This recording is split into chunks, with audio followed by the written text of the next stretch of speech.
যদি আপুনি অথবা আপোনাৰ পৰিয়ালৰ কোনোবাই বৰ্তমান দশম শ্ৰেণীত অধ্যয়নগত অৱস্থাত আছে আৰু 2021 চনত অনুষ্ঠিত হ'বলগীয়া মেট্ৰিক পৰীক্ষা দিব তেনেহ'লে বিশেষকৈ আজিৰ এইটো ভিডিঅ' আপোনাৰ কাৰণে বহুত বেছি গুৰুত্বপূৰ্ণ কিয়নো দশম শ্ৰেণীৰ যেটো অসমীয়া কিতাপ আছে সেই অসমীয়া কিতাপৰ যেটো দ্বিতীয় নম্বৰ পাৰ্ট আছে পদ্য জিকিৰ সেই জিকিৰ নামৰ পদ্যৰ কোন কেইটা প্ৰশ্ন কোন কেইটা নোটছ 2021 চনত অনুষ্ঠিত হ'বলগীয়া মেট্ৰিক পৰীক্ষাত অহাৰ আটাইতকৈ বেছি সম্ভাৱনা আছে সম্পূৰ্ণখিনি আজিৰ এইটো ভিডিঅ'ৰ জৰিয়তে দেখুৱাই দিম গতিকে ভিডিঅ'টো অলপ স্কিপ নকৰাকৈ সম্পূৰ্ণভাৱে চাই থাকিব লগতে অসমীয়া কিতাপৰ যেটো কামাখ্যা নোট আছে সেই নোটৰ পৰা কিছুমান বাছনিকৃত প্ৰশ্ন আৰু উত্তৰ দেখুৱাই দিম গতিকে ভিডিঅ'টো অলপ স্কিপ নকৰাকৈ সম্পূৰ্ণভাৱে চাই থাকিব এতিয়া আপোনাৰ কিতাপত থকা যেটো জিকিৰ নামৰ পাঠ আছে সেই পাঠটো উলিয়াই ল'ব সেই পাঠটো পৃষ্ঠা নম্বৰ 5 নম্বৰ পৃষ্ঠাত জিকিৰ নামৰ পাঠটো আছে জিকিৰ নামৰ পাঠটো উলিয়াৰ পিছত তাৰ নেক্সট যেটো পৃষ্ঠা আছে 6 নম্বৰ পেজত চাব ইয়াত কিছু ইম্পৰ্টেন্ট নোটছ আছে মই অলৰেডি কলমেৰে চিহ্নিত কৰি লৈছো কিতাপত চ আপুনি কিতাপত চিহ্নিত কৰি ল'ব পাৰে ইয়াত চাওক ইছলাম ধৰ্ম প্ৰচাৰ কৰিবলৈ বিদেশৰ পৰা অসমলৈ অহা ইছলাম ধৰ্মগুৰুসকলৰ ভিতৰত আজান ফকীৰ অন্যতম তেওঁ অসমলৈ আহে কোনোৰ মতে আৰব দেশৰ পৰা আৰু কোনোৰ মতে তেওঁ আজমিৰৰ পৰা আজান ফকীৰৰ অসম আগমনৰ সময় সম্পৰ্কে নানান তথ্য পোৱা যায় আনুমানিক খ্ৰীষ্টীয়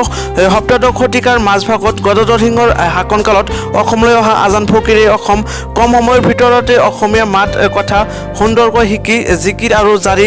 গীত ৰচনা কৰে এইখিনিৰ পৰা মোষ্ট ইম্পৰ্টেন্ট দুটা শৰ্ট কোৱেশ্চন আহিব পাৰে যে আজান ফকীৰ কাৰ শাসনকালত অসমলৈ আহিছিল লগতে আজান ফকীৰ কোন দেশৰ পৰা অসমলৈ আহিছিল এই দুটা প্ৰশ্ন আহিব পাৰে মানে এক মাৰ্কৰ কাৰণে এই প্ৰশ্নবিলাক থাকে তাৰ পিছত আকৌ অলপ তলত চাওক আহোম ৰাজা গদাধৰ সিংহই তেওঁৰ মহাত্মা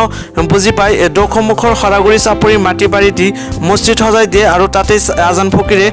চকুৰিৰ ভকতৰ সৈতে ধৰ্ম চৰ্চা আৰম্ভ কৰে তাতেই চাহাবৰ মৃত্যু হয় ইয়াৰ পৰাও মানে শৰ্ট কোৱেশ্চন আহিব পাৰে মানে এক মাৰ্কৰ কাৰণে প্ৰশ্নসমূহ থাকে এতিয়া আকৌ 6 নম্বৰ পৃষ্ঠাৰ তলত চাব শব্দ অৰ্থসমূহৰ ভিতৰত দৰিয়া আৰু মমিন এই দুটা শব্দ বহুত বেছি গুৰুত্বপূৰ্ণ আৰু মেক্সিমাম মেট্ৰিক পৰীক্ষাত আহি থাকে তাৰ পিছত 7 নম্বৰ পৃষ্ঠাত চাব জিকিৰ শব্দৰ অৰ্থ আৰু জিকিৰ শব্দৰ বিশ্লেষণ সম্পূৰ্ণ ভাঙনি দিয়া আছে সেইখিনি চাব কেতিয়াবা মেট্ৰিক পৰীক্ষাত জিকিৰ চমুটুকা আহে 3 মাৰ্কৰ কাৰণে আহে যদি জিকিৰৰ ওপৰত চমুটুকা লিখিব আহে তেনেহলে জিকিৰ শব্দৰ অৰ্থৰ লগতে কেইটামান ইম্পৰ্টেন্ট নোট বাছনিকৃতভাৱে দিলেই হ'ল মানে ইয়াত সম্পূৰ্ণখিনি দিয়া আছে আপুনি চাই লওক এতিয়া আকৌ প্ৰশ্নসমূহৰ ভিতৰত একৰ খ নম্বৰ প্ৰশ্ন আৰু গ নম্বৰ প্ৰশ্নটো চাব জিকিৰবোৰক কিহৰ লগত তুলনা কৰিব পাৰি আৰু জিকিৰ শব্দটো কি শব্দৰ পৰা ওলাইছে আৰু 3 নম্বৰ যেটো বিশ্লেষণ কৰিব দিছে মক্কাৰ দুৱাৰত চাহাব জিবে মাৰে তালি যেনে হলে হলৰ লগত দৰিকাৰ টপালি উল্লেখিত কবিতা ফাঁকিৰ অন্তৰ্নিহিত ভাৱটি বিশ্লেষণ কৰা সো এটো মোষ্ট ইম্পৰ্টেন্ট এটো 2 মাৰ্কৰ কাৰণে আহে সো এটো চাই লওক তাৰ পিছত আকৌ কি আছে মই দেখুৱাই আছো গতিকে ভিডিঅটো অলপ স্কিপ নকৰাকৈ সম্পূৰ্ণভাৱে চাই থাকিব এতিয়া পৃষ্ঠা নম্বৰ 8 নম্বৰ পৃষ্ঠাত চাব 4 নম্বৰ যেটো ব্যাখ্যা কৰিব দিছে ব্যাখ্যাসমূহৰ ভিতৰত ক নম্বৰ ব্যাখ্যাটো চাব আৰু গ নম্বৰ ব্যাখ্যাটো চাব ক নম্বৰত দিয়া আছে পানী মৰে পিয়াহত অগ্নি মৰে জাৰত খুদা ৰসুল লুকাই আছে মমিনৰ আৰত আৰু গ নম্বৰ অপচনত দিয়া আছে হাজাৰ ময়নাটি অনেক জগতি দেওমাৰি পাৰ হলে এৰিলে প্ৰীতি সো এই দুটা ব্যাখ্যা মোষ্ট ইম্পৰ্টেন্ট আৰু মেক্সিমাম মেট্ৰিক পৰীক্ষাত এই দুটাৰ ভিতৰতে যিকোনো এটা আহিয়ে থাকে এতিয়া যদি আপোনাৰ ওচৰত অসমীয়া কিতাপৰ কামাখ্যা নোট আছে কেবিএস অৰ্থাৎ কামাখ্যা বুক ষ্টল সেই নোটটো চাব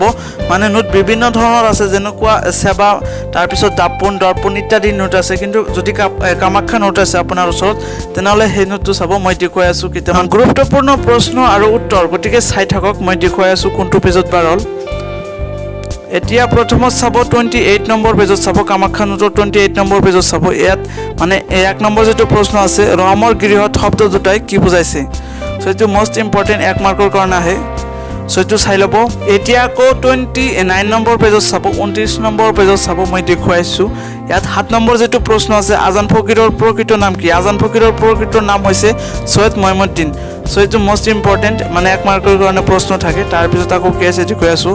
11 নম্বৰ যেটো প্ৰশ্ন আছে জিকিৰ শব্দৰ উৎপত্তি কি শব্দৰ পৰা উত্তৰ আৰবী জিকৰ শব্দৰ পৰা অৰ্থাৎ আৰবী জিকৰ শব্দৰ পৰা জিকিৰ শব্দটো উৎপত্তি হৈছে এতিয়া 30 নম্বৰ পৃষ্ঠাত চাব 14 নম্বৰ যেটো প্ৰশ্ন আছে জিকিৰৰ ওপৰত সৈয়দ আব্দুল মালিকে লিখি উলিওৱা পুথিখন কি উত্তৰ জিকিৰৰ ওপৰত সৈয়দ আব্দুল মালিকৰ পুথিখন হৈছে আজান ফকীৰ আৰু হুৰিয়া জিকিৰ সো এটো মোষ্ট ইম্পৰ্টেন্ট 1 মাৰ্কৰ প্ৰশ্ন হয় মনত ৰাখিব লগতে জিকিৰ নামৰ যেটো পদ্য আছে সেই পদ্যৰ বিস্তাৰিত আলোচনা কৰিবলগীয়া এইখিনিতে আশা ৰাখিছো ভিডিঅটো সকলোৰে ভাল লাগিছে সো প্লিজ এটা লাইক দিব আৰু এই ভিডিঅটো যিমান পাৰে আপোনাৰ বন্ধু বান্ধৱীৰ লগত শেয়াৰ কৰিব যাতে আপোনাৰ বন্ধু বান্ধৱীও এই সম্পৰ্কত অৱগত হ'ব পাৰে আৰু যদি চেনেলটোত নতুনকৈ আহিছিলে তেনেহ'লে প্লিজ চেনেলটো ছাবস্ক্ৰাইব কৰিব আৰু কাষত থকা বেল আইকনটো বজাই দিব কিয়নো আপোনাৰ প্ৰয়োজনীয় সকলো ধৰণৰ শিক্ষামূলক নতুন আপডেট এইটো চেনেলত সকলো সময়তে পাই থাকিব আৰু যদি আপোনাৰ কিবা জানিবলগীয়া আছে কিবা শিকিবলগীয়া আছে অথবা আপোনাৰ কোনো ধৰণৰ প্ৰশ্ন আছে তেনেহ'লে এইটো কমেণ্ট কৰি জনাব মই কমেণ্ট ৰিপ্লাই কৰিবলৈ চেষ্টা কৰিম তো আজিলৈ ইমানে আকৌ লগ পাম নতুন আৰু এটা ভিডিঅ'ত গুড বাই